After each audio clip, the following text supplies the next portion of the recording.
This podcast is for educational and entertainment purposes only.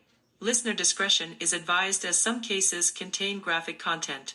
We mean no disrespect to anyone we discuss in this podcast except our exes. Everyone is innocent until proven guilty. However, we will be expressing our personal opinions. Buckle up, Buttercup.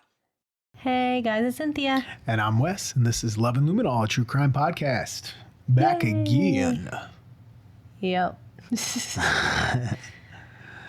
Do we have to? Yes. But sad news, the book series we were on, you realized there's no more Audible books. Yeah, so Steve Kavanaugh, we need to talk.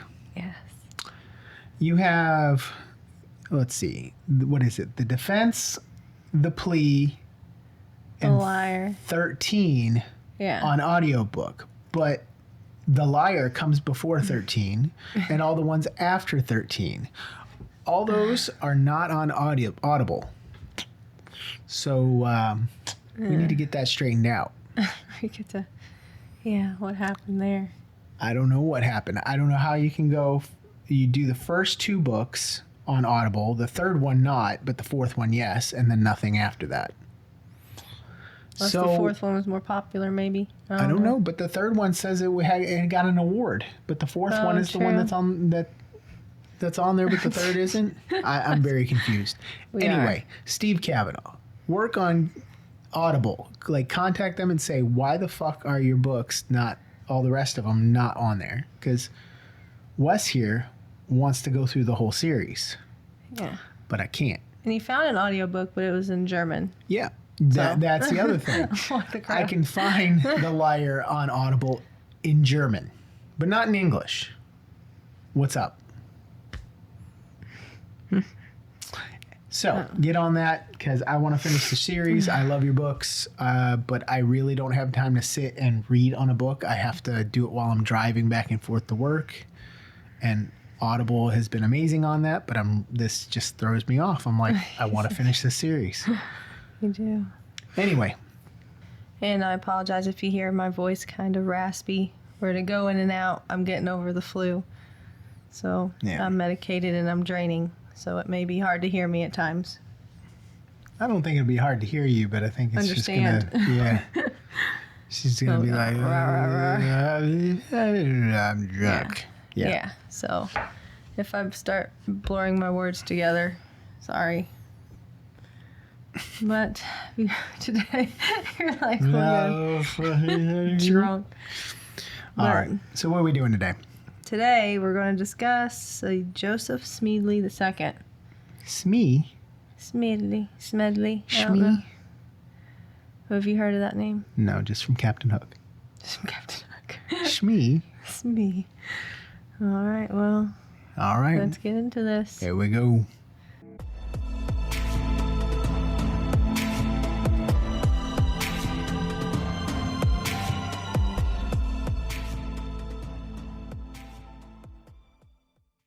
So it doesn't sound familiar to you? Not that I can think of. All right, well, it is a case up in Indianapolis. Cool. Yeah, Mr. Joseph Smedley. It's a picture of him. He's 20 years old, so he's a youngin'. Youngin', yeah. He looks young. Mm-hmm. And he was born March 27th, 1995. Okay.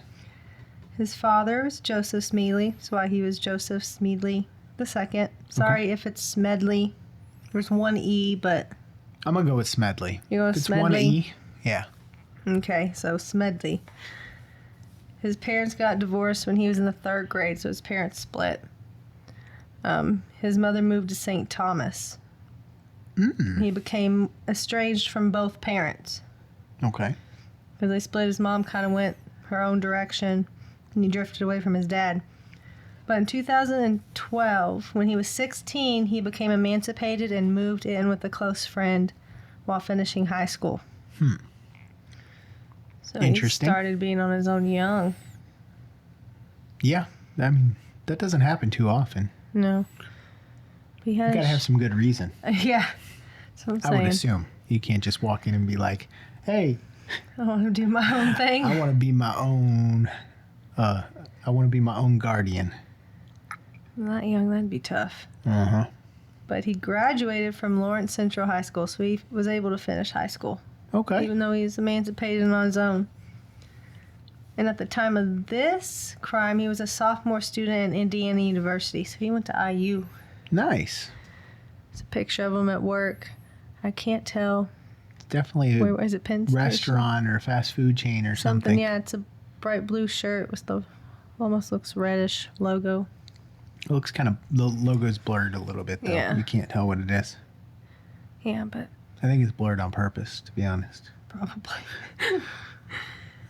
But he was pursuing a degree in biochemistry. Uh-oh. And he didn't live on campus. He lived off campus with some fraternity brothers. So he was in a fraternity. Nice. So a pretty popular kid. There he is. Huh? That one guy on the far left is just like, he's out of it. The one in the middle looks like he's got a nice jug of vodka there. He does. And The from other one's got from the shot smile on his glasses. face, looks like he's been drinking a lot of it. Mm-hmm. I don't know what the guy on the left. Oh, no. Man. But he lived with those guys. He was close to his sister. His sister was Vivian Brown. Mm-hmm.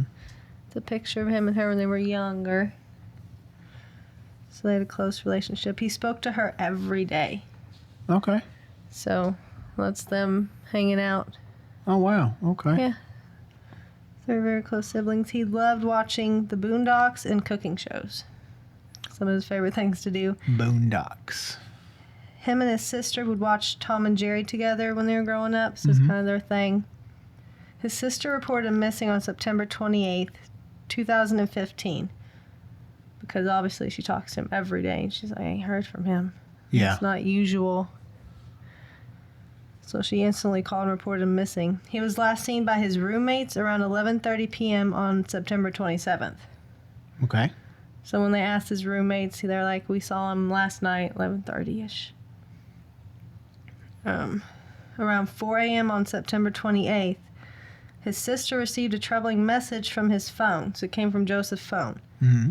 And it said, quote, Viv, I love you. I'm leaving the country. By not telling you why, I'm keeping you safe and protected. Please don't try to contact me at this number. It won't work. I'll contact you once I'm set up overseas. Thank you for everything, Viv. I love you, and I'm sorry. Wow. So, yeah, that's a straight... That's a weird one.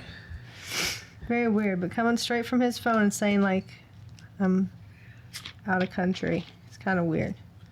He found out about the Skull and Bone Society in college. The IU conspiracies. Oh, no. They had to do a human sacrifice. He saw the whole thing. There was a lot going on. He had to leave the country. He's like, I gotta get out of here. But, and there's a pic of the actual text. You can see he sent in 2 separate texts. It looks She said, like. LOL, shut up. She did. Make sure you pay the apartment. Wow. So she says. She thinks he's fucking around. Yeah, she thinks he's just playing at the moment, but. I mean. And I don't know why it split it into 2. It's like it. Oh, maybe hit it's just too enter. long, or he entered before he finished. I don't know, but she just like, shut up. Pay your bill. That's where she got. So she didn't take him seriously. She initially thought it was a joke. Yeah. Because he didn't even have a passport. Yeah. She's like, how are fuck's he you leaving the country? country? Yeah, she's like, how are you leaving the country? But again, she began worrying when she couldn't reach him the next day. Mm-hmm.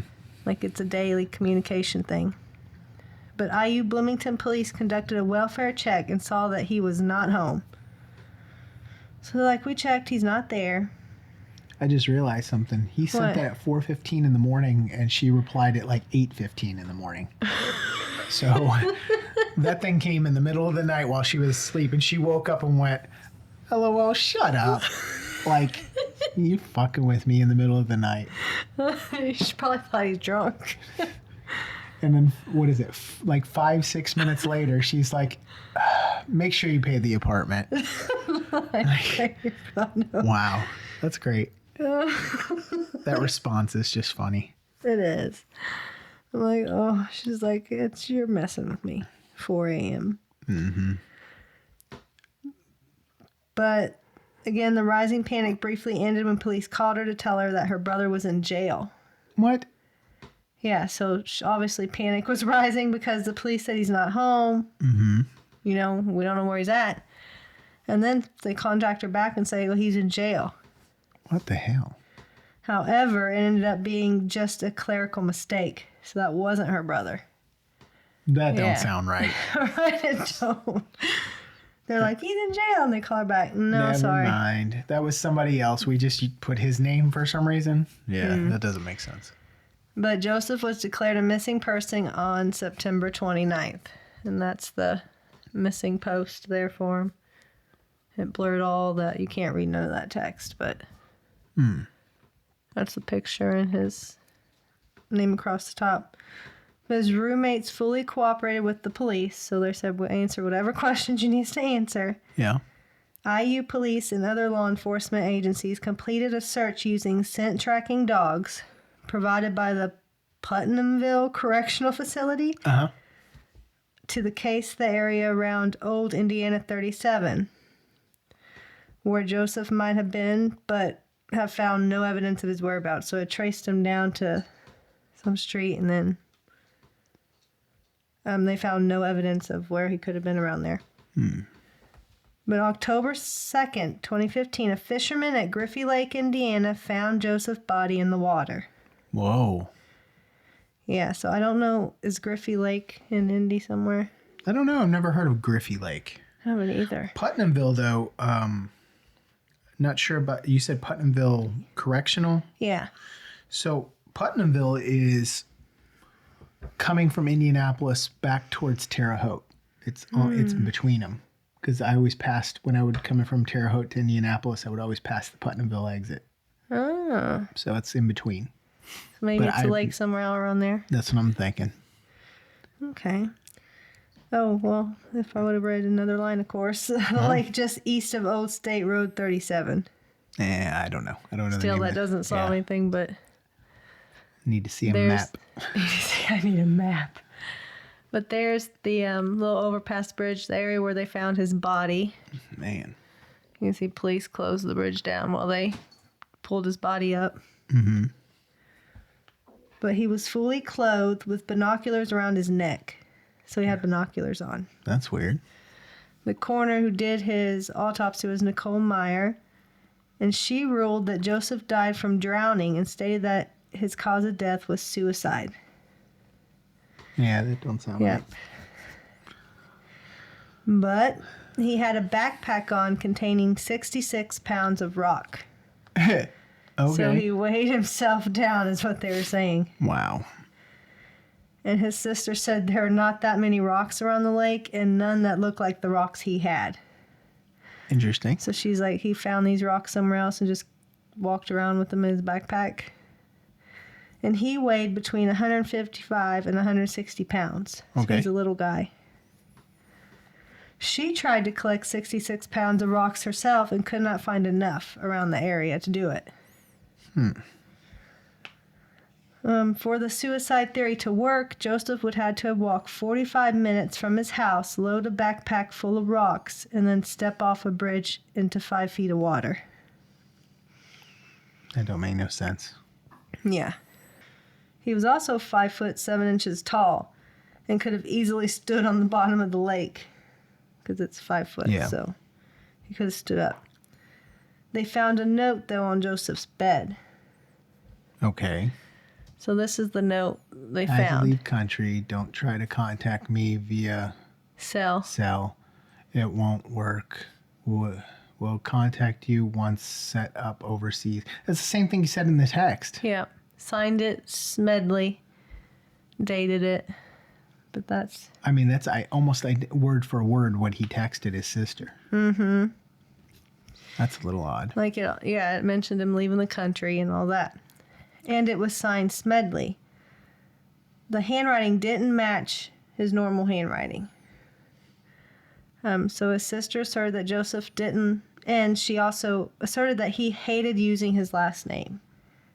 She's like, because he's estranged from his dad, remember? So he hates his last name. because they share the same name. Yeah. She's like, he would not sign that, Smedley. So that was, the handwriting didn't match. He won't sign it that way. His sister says, quote, the letter left was written hastily and looks like someone who was left-handed wrote it. What really stands out is it was signed by Smedley, and he never went by Smedley and never liked the name. So there again, she said there ain't no way. A week before his disappearance, on September 21st, his sister had gotten a call from Joseph's landlord regarding some balance that he owed and that he had until the 28th to clear it. So that's that apartment bill. That's why she said pay the apartment. Yep, she co-signed the lease with him. That's why she said can I pay the apartment. Yeah. My name's on that shit too. Yep, he owed $680 for ending his lease early. But she spoke with him on the night of September 27th when he said he would drop the check off the next day. He's like, I'll drop it off the next day. Okay. However, the check didn't get dropped off, which is why his sister got contacted about it. But the family learned that Joseph hadn't attended classes on the 28th, and roommates reported seeing him the previous night. Okay. I said he didn't go to classes, but they saw him the previous night. His cell phone data suggested that he was moving around in a vehicle. According to his sister, he didn't have a working car, which meant he might have been with someone before his death. Yeah. Like someone was driving him around.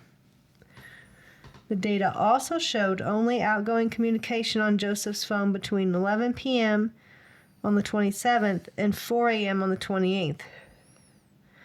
So it only showed his phone being used around the time he texted his sister and all that. Mm-hmm.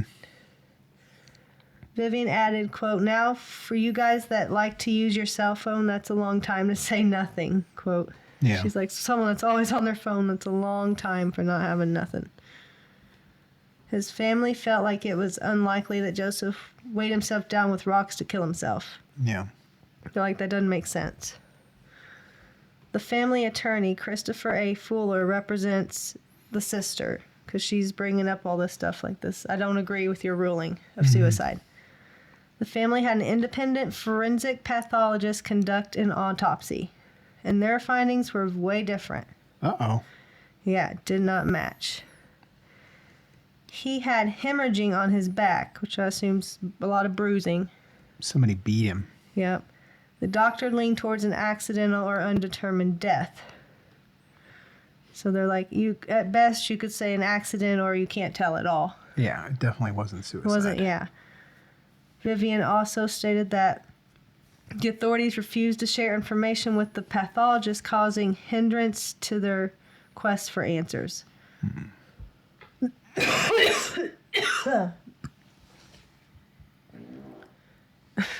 You cut it out. I got it. I sucked in air. You sucked in something. Smells like hot garbage. You're disgusting.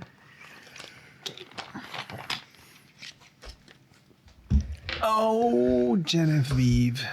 Ready? Yeah.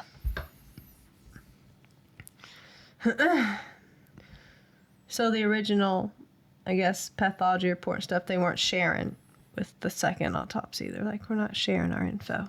Figure it out. Well, so that's that put fucked a up. pause on the, yeah.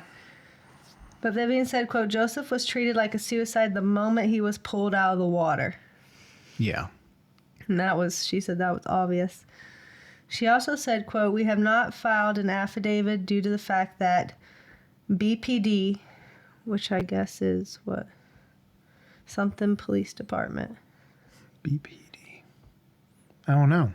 BPD refuses to cooperate with our forensic pathologist, Dr. Thomas Sozio, who was hired to complete a second autopsy. Dr. Sozio said he has reached out to them multiple times and they would not provide the information needed to complete his report. Vivian also said in the July 2020, quote, we still care about Joseph. We haven't moved on and we're still seeking justice for him because we just don't feel like it got the attention it deserved. And here I have some pics of notes like the family put together when they did their own investigation. Yep. So this is kind of looks like a timeline. Mm-hmm. Where they said his fraternity brother saw him around 11 p.m. He texted his sister at 4:15. Cell phone was not used between 11 to 4:15. So around the time as he saw his fraternity brothers, or they said they saw him, his phone didn't have any activity until his sister got that text. That's weird. Yeah, that is. And 4:45. It pinged near Griffey Lake. So 30 minutes after he sent the text. Yeah. So yeah, And then it pinged, but it pinged again near Old State Road 37. Which is weird because he was found at Griffey Lake. Yeah. So that means that doesn't make any sense whatsoever. That means somebody had his phone. Did they ever find the phone? I don't know. Because they pinged at there, but they don't. It doesn't like say they looked at it later. You know. Yeah, it doesn't say a phone was found, but I don't know. I think his fraternity brothers are lying. You think they're lying? I mean, they saw him at 11, but from 11 to 4 till that text was sent, he didn't say a word to nobody. No, his phone wasn't used. And then 30 minutes after saying, I'm going to leave the country, it pings at the place where he supposedly committed suicide. Yeah. And then it pings after. 2 hours later about somewhere completely different. Yeah. Meaning that somebody had his phone. Yeah, that's what I was thinking. That doesn't make any sense. It doesn't. But that's from the family investigation. Here they have notes of, like, I guess the map where you can see. Okay. Like, this is Griffey Lake where the cell phone pinged. The body's found here. Here, 4:15, it pinged where he was texting his sister, yes. Whoa, so 30 minutes he jumped that far. Yeah, and then 6:30 he is right here on this road. So where did they see him at 11 o'clock? At Sigma Pi? Yeah. Okay, right so at there. 11 o'clock there. And then at 4:15, he messaged from way over there. And yeah, I said toward Bloomington. And then that's BPD, by the way, Bloomington Police Department. And then 4:45, it pinged at Griffey Lake, way back up way there. over there. And then it pinged again below the lake, like way towards town again. Mm-hmm. At 6:30. But his body was found over there. Yeah. That's interesting. That is. I don't know why. And it shows where he lived way down here. Yeah. But it looks like they drove to the lake, threw the body in, and then after they threw the body in, they were like, oh, we got to do some cover-up shit. Yeah. And they went back home, wrote the note, and then they were like, oh, we got to make it look, we got to tell somebody, you know, so it looks like he's going to disappear for a while. And then, so they went into town, and they basically word for word wrote what was on the letter in a text to the sister. And then somebody was like, well, shit, we got to make it look like he jumped in that lake. Because they're going to, if they ever find that body, Yeah. they're going to wonder why he's in the fucking lake. Well, we got to make it look like he went to the lake. So they, from that time they sent that text, they drove up over to the lake. So, and then they probably sat there for a while thinking, we got to be here for a while. So it looks like this is where he was. And then some idiot was like, all right, we're cool. And then they leave, and idiot brought the phone with him or something. And then it pinged there. But I don't know. I don't show anywhere else it pinged, which means they shut it off thinking, oh, fuck. Yeah. You know what I mean? And then they just never turned it back on. But also it said the note was on his pillow and it says he lived here. So does that mean they went from here and just... Oh, yeah. So there? They killed him, threw him in the lake, drove back to his house, wrote a note. Then on the way to the fucking lake, they sent the text, drove to the lake, sat at the lake for a little bit, and then the idiot didn't turn the phone off in time, and they were away from the lake again. Yeah. That's what it looks like to me. That should make sense. And here are notes they took about the night of when the case happened. And let's see. It looks like there's some type of... Oh, the red moon was out that night. So they're saying he was found with binoculars. He was probably trying to see the total eclipse that night. Okay. So they're thinking he went to Griffey Lake prior to 11 to view the moon. Because it looks like up here, according to this picture, would have been between 9:11 and like 10:20. So, all right, I just noticed something. It says total eclipse began at and then end at. Oh. Usually when someone watches a total eclipse, they're going to watch it all the way through. Yeah. So how would his roommates see him at 11? Oh, true. They said between 11 to 11:30. They opened their window, yeah. I'm just saying, though, he wouldn't have, unless it was, there's no way he would have got all the way back to that apartment yeah, so at they'd have to be with 11:30. them. Mm-hmm. Yeah. Case solved. And between 11 and 4 a.m., there was no outgoing text or anything coming from his phone. Yep. Just incoming, whatever. Well, I mean, while it's going on, he's not going to text nobody. He's busy. Yeah.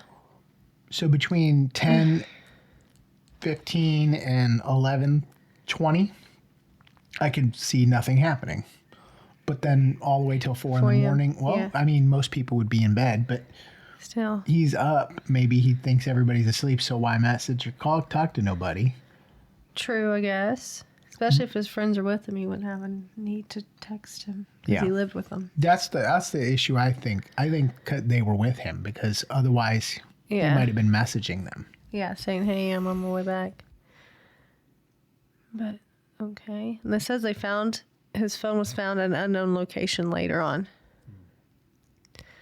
And they even put where he made his last purchase at 8 p.m. at Noodles and Company. So they got some detailed notes. And at the bottom, I can't read the very bottom line. It cut it off, but something about location and activities of his roommates before/after Before 11. Before after 11. is a mystery. Which, if they were being, what's the word? If they were cooperative, like that says, wouldn't they have known where they were before and after 11? You would think. Oh, no. And this is not a paid advertisement, but Noodles and Company is pretty damn good. Just saying. Is that? Oh, so you've actually been there? Mm-hmm. I've never heard of that place. Yep. It's a chain. But they're good. And I guess there was another murder-suicide of a Yolin Wang, a minority group, maybe. A day They're before. thinking it was a racist kind of thing. But he's been missing for 5 days before they found his body. The Bloomington police, it says, quote, poorly retrieved body from Griffey. So I don't know exactly how they retrieved his body, but apparently it was poorly. Found with backpack strapped to his chest, so not to his back, but he had chest. Filled with school papers, a charger, an external hard drive, and 66 pounds of rocks. Okay. Wallet found in his pocket, everything thrown into the body bag. So I guess they didn't separate all his belongings from him. Yeah. Griffey Lake Boathouse closes last weekend of October. People often use canoes at this time. What's that say below that picture? Herald Times, A. Yahoe. I don't know. That's probably who took the picture. Probably. And there's part of an article. Blooming Police Department confirmed a male body was found Friday night at Griffey Lake, about 3 miles north of Indiana University. Officers responded to a report of a body in the lake just after 7 p.m. The coroner said no foul play was suspected. Autopsy scheduled for Saturday. It says later that night, but they cut the picture in half, so we don't know what happened later that night. But so they took notes on that day. There's notes Man. on They really did some stuff, they didn't did they? notes on the text, notes on his note. Roommates found the note. is written by a left-handed person. Joseph is right-handed, and he's neat. Why didn't they write on the lines? Mm-hmm. Experts say note doesn't match Joseph's handwriting. A meticulously staged crime scene. So they took decent notes. Differences in language, sentences, structure, punctuation, spelling. Appears that they're crafted by two people. Frat brothers called him Smedley. Oh. He signed the note Smedley. See? Oh, you're onto something. He didn't have a passport. Computer found an apartment. Okay. But yes, his frat brother's calling him.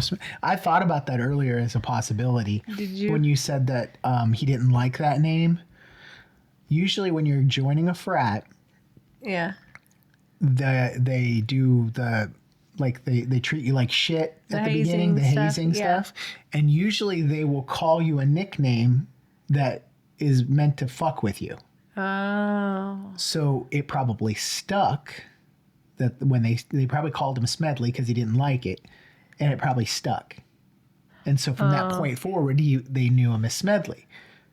But he didn't like that name, so he never would have signed it. But they know him as Smedley, so they signed Smedley. So they assume he would go, yeah. I'm guessing. I'm still guessing the frat brothers. You're still on them. Mm-hmm.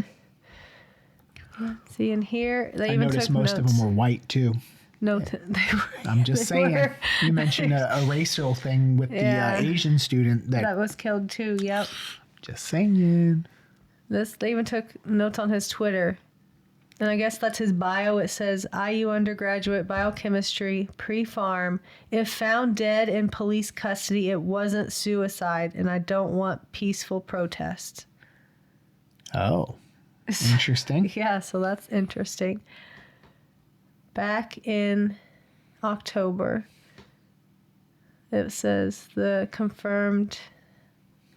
body was missing IU student Joseph. Cause of death is consistent with drowning. Okay, so first in the article it said he was drowning. Yeah. And then it was released that it was a suicide. That's his bio. This comment, there's a comment below. It says, look at Joseph Smedley bio, yo. Where the fuck are you, dude? Seriously, I guess when he was missing. Yeah. People are like, did you read his bio? Like, where's this guy at? What about those other things down there? And I can't read. It was him commenting on something. Perhaps I have said too much. Breaking stop shell from heading to the Arctic. I don't know if that's a political post he was commenting back on. It is, and he mentioned protesting earlier that that I don't want peaceful protests. I don't know. I think okay, I'm gonna throw this out there as well. He's saying that if he's found dead or in police custody, it wasn't a suicide, and I don't want peaceful protests. I think he's hinting that he thought that the police would either arrest him for something or kill him. Yeah. And he didn't want people protesting his police death peacefully. So almost as if there was something going on like that the cops would be on him for.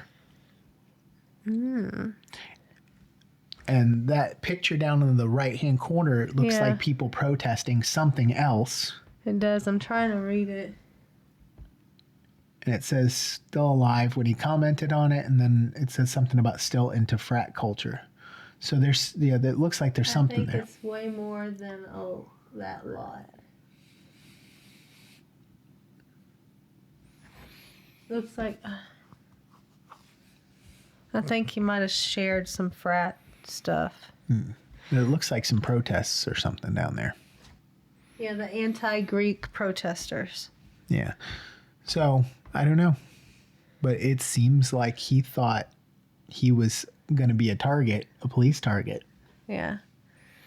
So that sounds like it. And here's more notes. It's just all handwritten notes on something. They went all out. Originally, IU police was in charge of the case. It was initially a missing person. IUPD Sergeant Rebecca Schmall and Lieutenant Craig Monroe recovered Joseph's phone but doesn't know where it was found. No, they're saying the sergeant and lieutenant said that they recovered Joseph's phone but didn't know where it was found. Pulled bank statements and phone records, revealed Joseph had plans later in the week. Which is not a suicidal person. No, Small only interviewed some, not all of Joseph's professors. No help. BPD took over the case before IU police finished their investigation. BPD only works with Joseph's estranged father, even though Vivian has been working with IUPD. So IU police were working with his sister. BPD was working with his dad. Mm-hmm. But he was already emancipated. Yeah, he was legally emancipated. And that looks like that's his BPD statement. Yeah. If you want to that's read like their all official that, statement. I can't see it. But yeah. It's hard to read. It says ruled the death of Joseph suicide by drowning. It's just about the rulings. Immediate family contact for the family. VP made the commitment to keep working with Joseph's father in an effort to answer additional questions. So I guess his father put that he was suicidal, maybe, who was determined to be appropriate next to kin. That seems a little weird, too. Yeah. So, I mean, his dad wouldn't know a whole lot about him. No. Let's see, there's autopsy reports, so they took notes on the autopsy. Everything they said was thrown in the body bag. Coroner immediately determined cause of death was drowning. 2 months later, it was ruled suicide. Wow. In the second autopsy, hemorrhaging on his back, deemed not a suicide. It says they refused to work with Vivian or the pathologist she hired. Collaborate with Vivian on circumstantial evidence. So Interesting. So they took all kinds of notes. Like they went detailed. They did their investigation.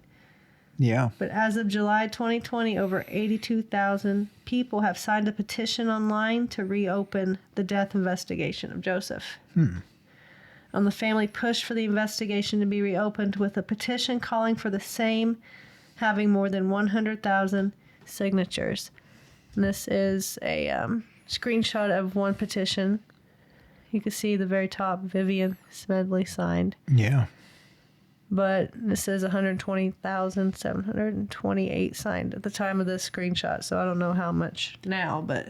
and there was one post about just a couple pages he had. There's a Fall Line podcast, Justice for Joseph podcast.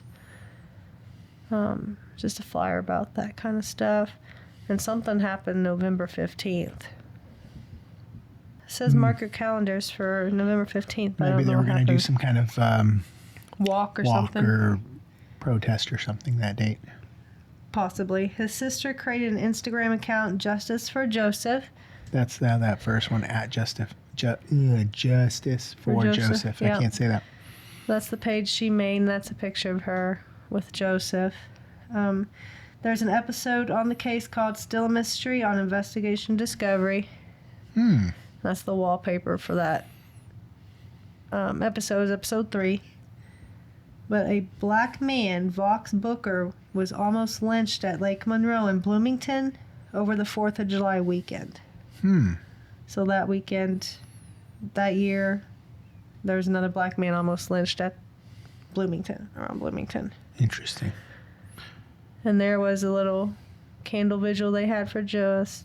It says Justice That's for Joseph. probably what that date was, by the way. It was probably like a whole thing. Possibly a candle vigil walk thing. Yeah, it looks like they're all holding got a candles crowd there. up. Yeah. Yep. And that was it. So as of today, I think it's still ruled suicide. They're still trying to get it open and reinvestigated, but Wow. it's awful. Especially considering there's another black man that was almost lynched in the And same area. An Asian student That died. Yeah, they need to reopen and investigate these things. Indiana. What are we doing up there? I mean, KKK was pretty big in Indiana, so. That's true. Well, we know because was there a convention somewhere around here somewhere? Yeah. That they protest? Yeah, it's awful. Yeah. But Yep. got any news? No, just we're still working on our podcast studio and getting it all together. Yeah, we got and our purple paint we picked got our out. paint. Yep. Paint. and Purple. We did some sanding today for a little bit. And then, we got paint ready. And, once we get everything together, I think it's going to be a nice setup. I think so. It'll look pretty. All And right. then our book talk, we just finished this one. Yeah, that's what I mentioned at the beginning of the show. This is as far as you can go. I've read The Defense and then The Plea. 13. And we read 13 first because we pulled it from the jar. But I went back and started at the beginning, which was The Defense and then The Plea. The next one is The Liar, and it is not on Audible. Nope. Then 13 is on Audible, but I've already read it. And then the ones after 13 are not on Audible either. So I don't have a way to read those because, like I said, I do audiobooks because I do everything while I'm driving. It's the only time I have to do it. So that means... Since we can't do the whole Steve Kavanaugh series, P.S. we will be doing a book talk on The Plea. A review. But since we can't go through the series like we intended, because I really want to, I guess we're going to be drawing another one on our book talk. So, check into our TikTok hopefully later. this time we won't pull one that is in the middle of a series that we're not aware of. Oh, I'm sorry. That's my bad. I see it pop up and I click on it like, what's that about? Because that's how we Then got I read it and to I'm like, the I Steve like that Kavanaugh book. books. And then I add it and then I realize, oh crap, it's a series. Yeah, because that's how we got to the Steve Kavanaugh books in the beginning. Was we pulled 13 out of there and sounded like a great story, so we went and read it. Turns out it's number 4 in the series. Yeah.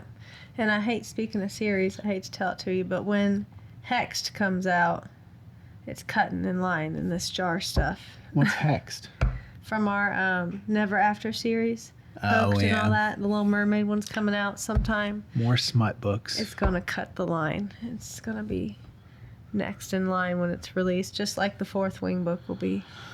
Yeah, the new Fourth Wing book is going to be coming out. Too, yep. I feel like there was another one, but I can't remember it. I don't know. Fourth Wing should be good, though. Mm-hmm. Oh, yeah. So, that's all I got. All right. Well, if you like us, like and subscribe. That way you get updates on when we have new episodes and all that good nonsense.